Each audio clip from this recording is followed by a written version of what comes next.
V današnjih novicah med drugim veliko zanimanja za cepljenje proti gripi, v Trebnjem dražje cene komunalnih storitev, 120-letnica rojstva Mirana Jarca.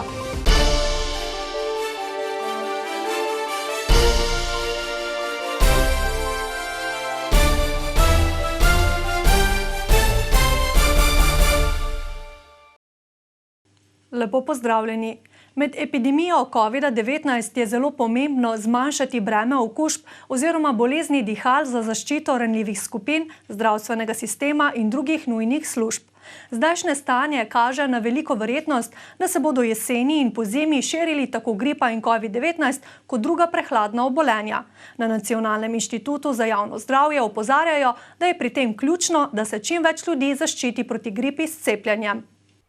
Letos je zanimanja za cepljenje bistveno več, nam pove Marta Košir iz novomeškega NIJZ, o čemer se prepričamo tudi ob našem obisku. Ljudje čakajo v vrsti, se pa morajo predhodno obvezno naročiti. Jaz sem tako navajen, da vsako leto pridem se pitne. Pomaga? Pomaga. Vsako leto. To zdaj hodim za gripo, zdaj se pa hočem še proti pljučnici.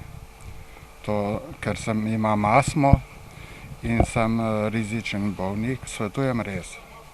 Iz izkušnje priporočam, ravno zdaj sem ženo poklical, naj pride še ona se cepiti. Zdaj se cepim tretjič, ker prej sem vedno imela gripo, odkako sem se začela cepiti, je pa nisem imela. In zaradi tega zdaj obvezno hodim na cepljenje.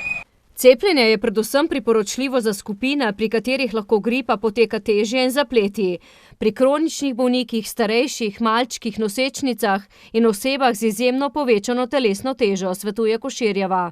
Letos je bistveno večje povpraševanje, zato je problem z naročanjem, torej, ker je dosegljivost težja, predvsem na naših območnih enotah, ker smo obremenjeni tudi z ostalim delom. Zato prosimo res za razumevanje ljudi, če nas ne morejo takoj priklicati.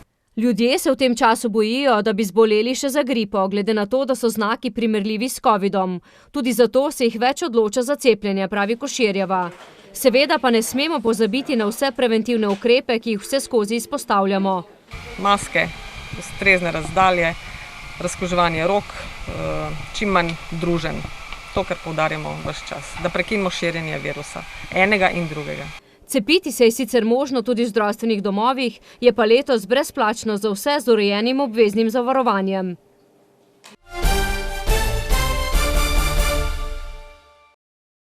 Evropska komisija s projektom Wi-Fi for EU omogoča državljanom po vsej Evropi brezžični dostop do interneta na javnih mestih. Med prvimi slovenskimi občinami so na 5 območjih brezplačni širokopasovni dostop do interneta že februarja omogočili v Semiču, od nedavnega pa se lahko na svetovni splet brezplačno priključijo tudi občini Metlika in Črnomelj.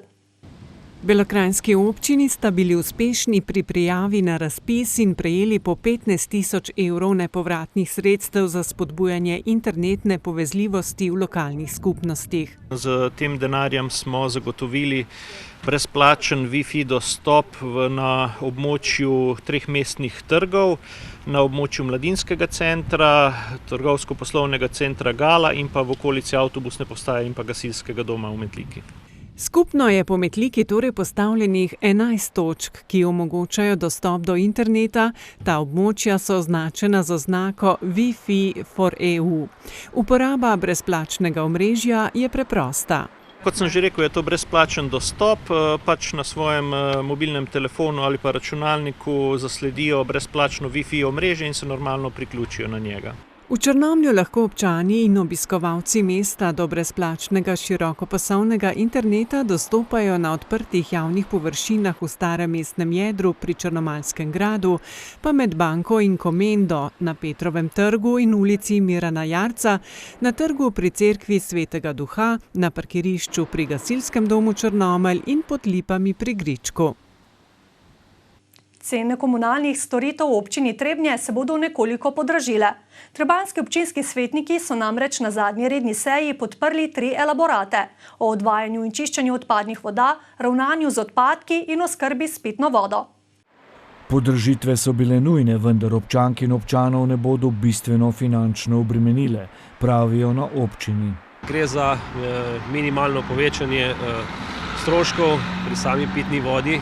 Če podam primer za uporabnika, ki porabi na mesečni ravni 10 kubikov vode, znaša povečanje nekje za 0,11 € brez DDV, torej je ta podražitev minimalna. Enako velja za ravnanje z odpadki, pri katerem bo podražitev znašala približno pol evra brez DDV-ja za uporabnike, ki imajo 8-litrski zabojnik. Primerljivo s tem se bo podražila tudi oskrba s pitno vodo. Gre za redno usklajevanje na letni ravni, torej primerja se obračunska vrednost preteklega leta in pa pričakovano vrednost v prihodnjem letu. Gre za vsakoletno usklajevanje in pač potrebno storiti skladno z uredbo. Na seji občinskega sveta so sprejeli tudi odlok o ravnanju z zapuščenimi in nepravilno parkiranimi vozili. V preteklosti smo imeli že določene težave pri odstranjevanju teh vozil, zato bo ta odlok to sistemsko zdaj urejal in ne bo več prihajalo do primerov, ko smo imeli na javni površini vozilo, neznano vozilo, ki ga ni bilo mogoče odstraniti brez ustrezne podlage. S tem so določili tudi službo, ki je odgovorna, da najde lastnike zapuščenih vozil in nadaljnje primerno ukrepa. Energetiko Šentrupert, ki jo je občina Šentrupert ustanovila leta 2012, je uradno prevzelo podjetje Ekotoplota Energetika. Skupnino v višini 1 milijona evrov bo občina poravnala del obveznosti, ki jo bremenijo. Občina je javno podjetje prodala najboljšemu med 5 zavezujočimi ponudniki. Za občino je sklenjeni dogovor predvsem izkazano veliko zaupanje novega lastnika, ki je z nakupom javnega podjetja Energetike Šentrupert občini na eni strani nakazal 1 milijon evrov kupnine, na drugi pa pokril tudi malo več kot 1 milijon evrov obveznosti, ki jih je imela Energetika Šentrupert do banke. Občina je s kupnino odplačala nekaj manj od 700 000 evrov obveznosti. Razliko pa bodo namenili nakupu stavbe, v kateri je vrtec, še dodaja. Občani Škocjana in okoliških vasi imajo že sedaj kar nekaj možnosti za dejavno in hkrati poučno preživljanje prostega časa. Kot ena izmed najbolj zanimivih, ki jo vse bolj odkrivajo tudi obiskovalci od drugod, je denimo energijska pot Herbalium v zagrebškem zeliščarskem centru. V prihodnje pa se bodo po prijeten oddih v naravo lahko odpravili tudi v neposredni bližini središča občine. Po lanski neuspešni prijavi se z nekoliko posodobljenim načrtom urejanja zelenice ob Radulji in novimi sodelujočimi partnerji občina namreč vnovič prijavila na javni poziv lokalne akcijske skupine Dolenjske in Bele krajine. Vrednost investicije okrog 140 000 evrov, bili smo uspešni, pridobili 96 000 nepovratnih sredstev, seveda sedaj mora priti odločba še z Ministrstva za gospodarstvo. Tako da, ko to odločbo dobimo, pričnemo z javnim razpisom. Najugodnejši izvajalec bo ob Radulji moral med drugim poskrbeti za novo brv čez potok.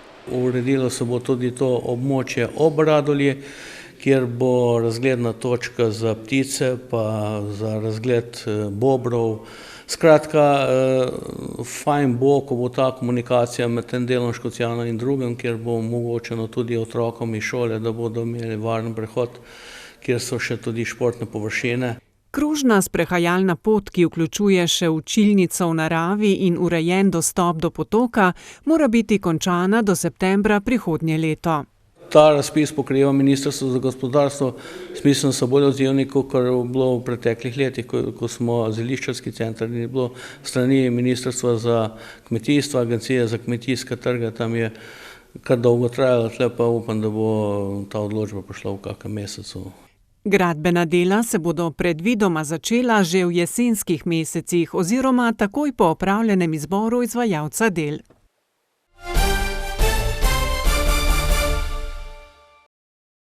Letos mineva 120 let od rojstva Mirana Jarca, po katerem se imenuje novomeška knjižnica. Zato so s predstavitvijo obsežne zapuščine, hranjene v posebnih zbirkah Boga Komelja in z interpretacijo odlomkov iz njegovih del v knjižnici osvetlili pesnikovo življenjsko in ustvarjalno pot. Za sinoči so načrtovali literarni večer z naslovom A neko uro se je prebudila beseda, ki pa so ga zaradi epidemije izvedli prek spleta. V novomeški občini letos, kot je znano, obeležujejo 100-letnico novomeške pomladi, katere ključni akter v literarnem smislu je bil poleg Antona Podbevška ravno Miran Jarc. Dogodki na to temo potekajo že vse leto, prav tako pa smo že obeležili 120. obletnico njegovega rojstva v juliju, ko praznuje rojstni dan z recitalom Lala bajke, kjer smo slišali odlomke iz njegovih del. Darja Paperko-Golob pa je ob obletnici pesnika, pisatelja in dramatika pripravila tudi razstavo, ki je bila poleti na ogled pred knjižnico. Minuli mesec je gostovala v Črnomlju, v prihodnjih dneh bo na novomeškem glavnem trgu.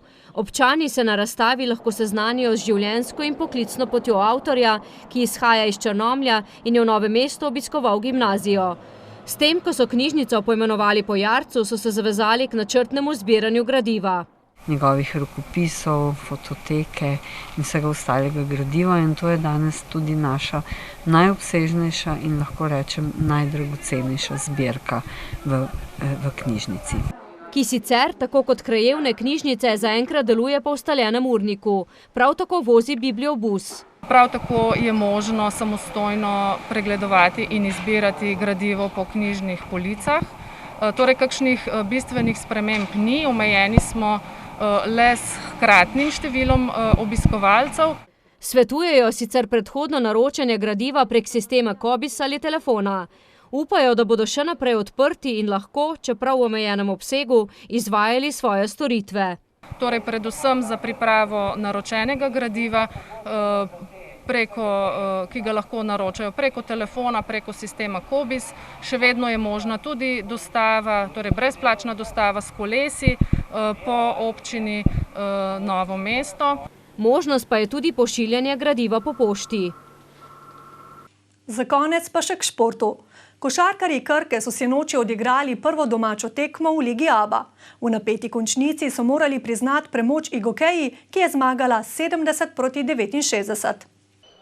Novomeščani so začeli odlično in povedli z 9-1, nato pa so se bosanski košarkarji približali in tudi prevzeli vodstvo. Polčas so dobili s 43-41. Nadaljevanje je bilo izenačeno, 37 sekund pred koncem so gostje povedli za točko. Krka je imela zadnji napad za zmago, a je Rok Stipčevič zgrešil.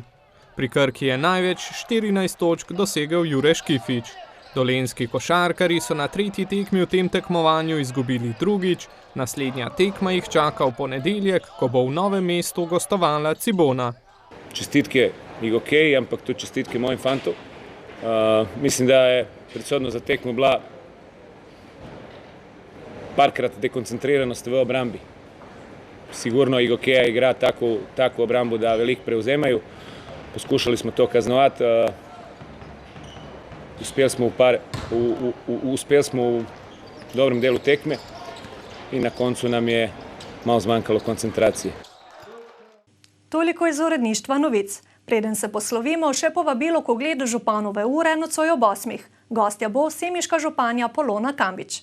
Hvala za pozornost in prijeten večer.